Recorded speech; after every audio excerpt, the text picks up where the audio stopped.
Hi, I'm Stefan, the BMW DIY guy, and do you want to improve the sound and performance of the motor in your BMW? I'll show you how.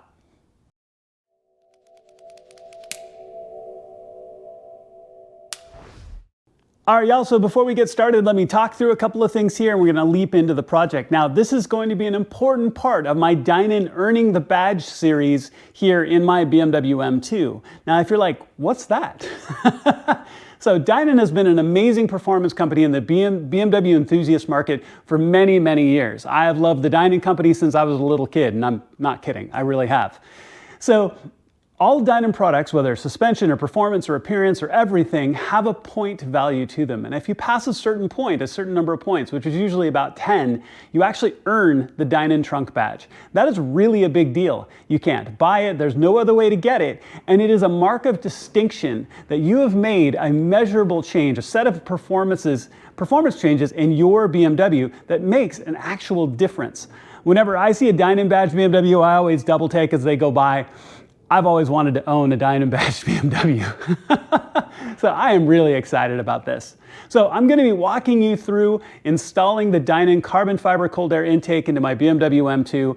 These instructions will work for an M2, M3, M4. It's the same motor in all three and should be really straightforward. The other thing I really love about this is how all the pieces tie together. So as this is part of a series, you're going to see other Dinan products under the hood, and the way they all stylistically fit together is really, really cool. It is an aggressive style for Dinan, and I'm really excited to have this in my car. All right, so let's jump into the hood. Let's get started. All right, so I've gone ahead and pulled some of the initial plastics off just to make it a little bit easier. Back in each corner, here and here, you'll have these plastics. You just turn the little twist lock and lift them up and away. On the passenger side, you'll have a hose or a hose line that comes through this, so go ahead and pull that out. Same thing, undo the lock and pull it up and away. Now, the covers up and over your suspension towers don't normally fully come off. But in my case, since I've changed my suspension, I don't have the EDC cable that comes down through this hole anymore. So normally you'll have a cable that comes through and plugs into the top of your suspension. So you pull out the 1, 2, 3, 4, you pull out those 4 expanding rivets, then you can kind of fit this up and away and get it out of the way. In my case, they come off entirely, and you'll want to do that on both sides. Okay, so once you've got all of that done, and you have a little bit of a hint here. So I've got some additional Dinan products in here already as part of my Earning the Badge series, but the instructions are going to be roughly the same if you have OEM as well. If you have the OEM brace, which is the V in the front and the bar across the back, you've got 4 13mm nuts on each side, 1, 2, 3, 4, 5, 6, 7, 8. This is usually a 12, though sometimes I've seen a different bolt here in the front, usually a 12 here in the front. So take that bolt out, take those 8 13mm nuts off, and then you lift off the front V part and the back bar, and the whole thing comes away. Now in this case, I've got my Dinan brace, which looks absolutely amazing. Okay, so let me get all this out of the way. Then we're going to be taking our intakes out next. Okay, so now that the braces are off, we're also going to take our cover off as well. So go ahead and just very carefully pull that up and away. It tends to be put on there pretty firmly, because the one thing we're going to want to do is you're going to see a sensor connection right here. It has little clips on each side. You're going to press on those and then just pull this up and out of the way, because very frequently this plug will interfere getting this out. So go ahead and pull this up and out of the way to make sure that it doesn't interfere with you. Go ahead and take out the 2 plastic expanding rivets here and here. That'll get your pipe loose, and go ahead and loosen the worm drive on this side, and then we're going to be taking the boxes out next. Okay, so here on the driver's side, you can tell the pipe is loose. The box just sits down on rubber feet that you just basically pull, and then the entire box comes out. With the worm drive loose on the other side, you're going to want to do the same and pull the box up and away from the pipe. Then we're going to show you taking both tubes out on both sides. So I've pulled the passenger side out already entirely, so you can get a good idea of what we're looking at. So down here at the very bottom in the silver collar down here, you're going to find a horseshoe collar. You're going to want to take a pick tool or a screwdriver, get it inside that little wire collar and pop it outwards, which will get the pipe loose at that point. And you can feed the pipe up and out. And you can see that's why you want to unplug the sensor. Don't forget about it, but unplug the sensor to be able to get this out. Now, My car is slightly different, so we'll talk about what to do here. If you have the normal standard OEM metal piece here, you see these flanges here, here, here, and here. You might also have some additional ones here and here, depending on your car. With the metal version, you want to take a cloth, like a microfiber cloth, and a pair of pliers, because if these are out flat, they can interfere installing the rest of the pieces. You're going to take it and bend them up just a little bit. Mine with my carbon fiber pieces are already bent up, so I couldn't bend them if I tried, but they're already bent and in a good place. The metal one, you'll just want to take these and bend these flanges up a little bit to make sure that you have room to install the new pieces. All right, so here's where the new Dinan intakes differ significantly from the OEM. And I've got our hoses already set in place because I want you to see what it looks like. Then I'm going to take them off and I'm going to walk you through it. The longer one goes to the back here, and this is on the passenger side, and I would normally have a hose clamp on it already, but we'll talk about that in just a second. The longer one goes to the back. The shorter one goes to the front. You can see the way they're lined up together because the plenum is going to come down and plug in right on top of both of these. It's going to come down around this. So you can see where they sit flat and level together. So taking this off for a second, and the rubber gets really sticky, which is a good thing. So just like that. So when you look at this, we look right here, you're going to see the orientation your hose clamps are going to be in. Now, this comes with a set of hose clamps, 2 very large ones that are going to be on the air filters themselves, 1 small one, and 3 medium-sized ones. Now, how do you tell the difference? When you look, the small one fits inside the mediums. So the small one is going to be for the back tube here, the longer of the tubes. And you're going to want to make sure to orient it in a way that you can get to it when you tighten it, right? So you're going to want to have it set so you can make sure you can get to the top of that worm drive when you put it on. We're not going to do it yet. Same thing here for this. We're going to want to take this and set this in a way, this way, in place around that collar where we can get to it with our tools once we get that all set into place. Okay, so go ahead and put your worm drives on the end. Go ahead and get your tubes set down in onto the intakes, and then we're going to work with the plenum next. One quick point before we get there, because I've got my towels laid out. Go ahead and lay out towels all along this metal edge here because we're going to test fit multiple times. The last thing you want to do is scratch up all your new carbon fiber. Okay, so get your hoses in place, get your towels in place, and we're going to work to fit in the plenum.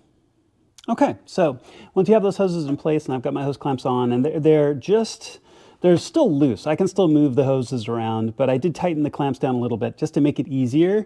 So when I'm in tight spaces, I don't have to tighten the entire clamp down. So when you look at the plenum, you can see the 2 pipes that are going to come down. It's going to go around this overflow hose here that comes down from your reservoir. And this is why we put the towels down, so we can fit this down into place and test fit and test fit and test fit to make sure that it goes in properly. And you can feel it set down into the hoses right there. So what you're going to want to do is check fitment on both, make sure that they're fit in really, really well. So take your time on this. Make sure that your alignment of your 2 hoses coming up are correct. Once you're 100% confident that it's in place, and I'm not confident with mine yet. I'm going to have to continue to test fit a little bit. But once you're confident that these are in the right places, go ahead and tighten down the hose clamps on the bottom of both of these hoses. And then we're going to assemble the plenum to the rest of the boxes and the filters. Okay, so let's get caught up here. So I've laid everything out. The packing was really nice, so I'm using that as my safe surface. I don't want to scratch up my microfiber. I've taken the lids off the OEM boxes. Those are T25 Torx screws that come out, and then you'll have the bottom half of each box. And then you have the new top that's going to go with the plenum. So I've kind of laid everything out in orientation. So I've taken the plenum, I've gone ahead and installed the bracket here. These are 2 T10 screws that come in the packet from Dinan.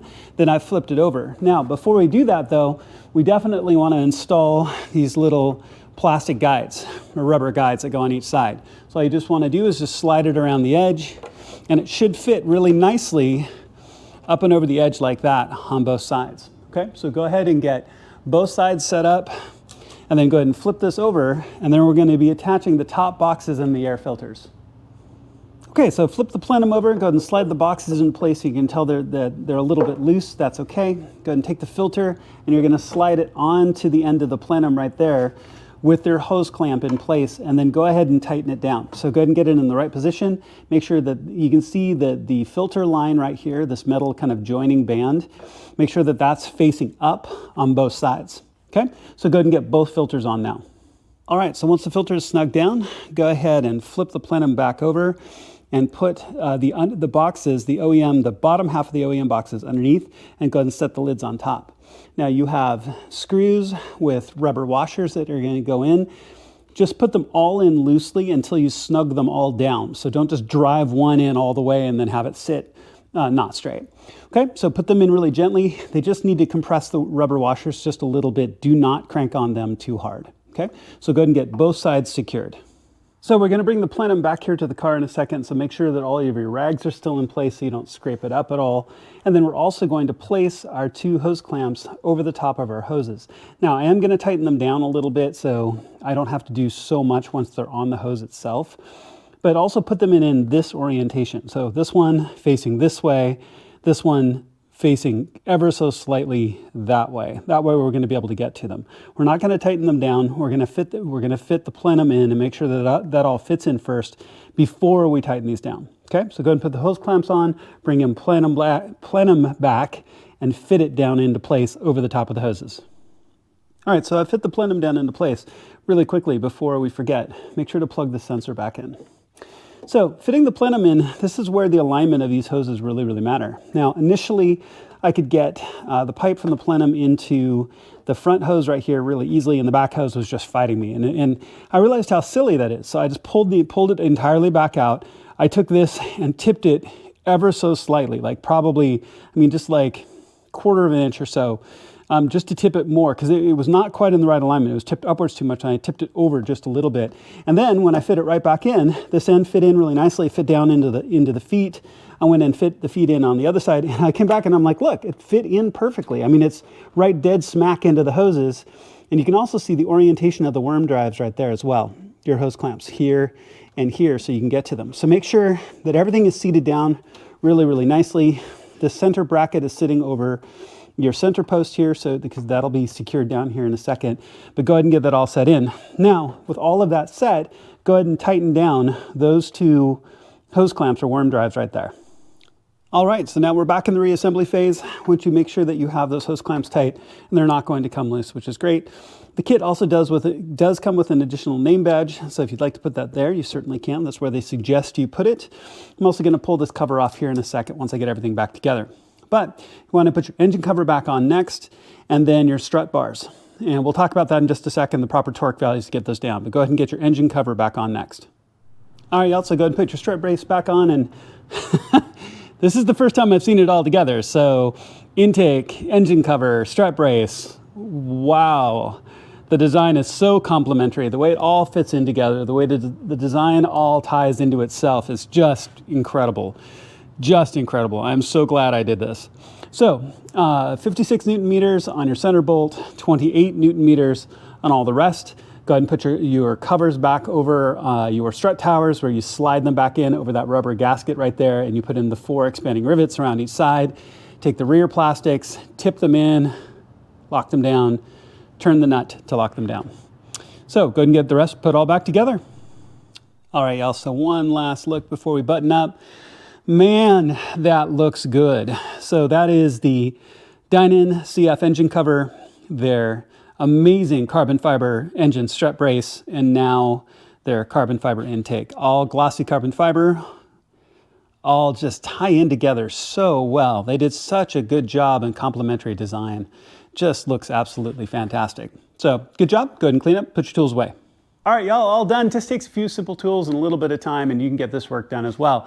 Now, don't forget, this is part of my Dinan Earning the Badge series as I work through all of the points I'm going to need to Dinan badge my M2. I cannot wait. It's been something I've wanted to do my entire life, and I am so grateful for Dinan for making such a fantastic product that's so easy to work with. Thank you so much for watching. I really appreciate it. Please make sure to click like and subscribe. It genuinely makes a difference to my channel, and I would truly appreciate it. Thank you so much for watching, and I'll see you on my next project.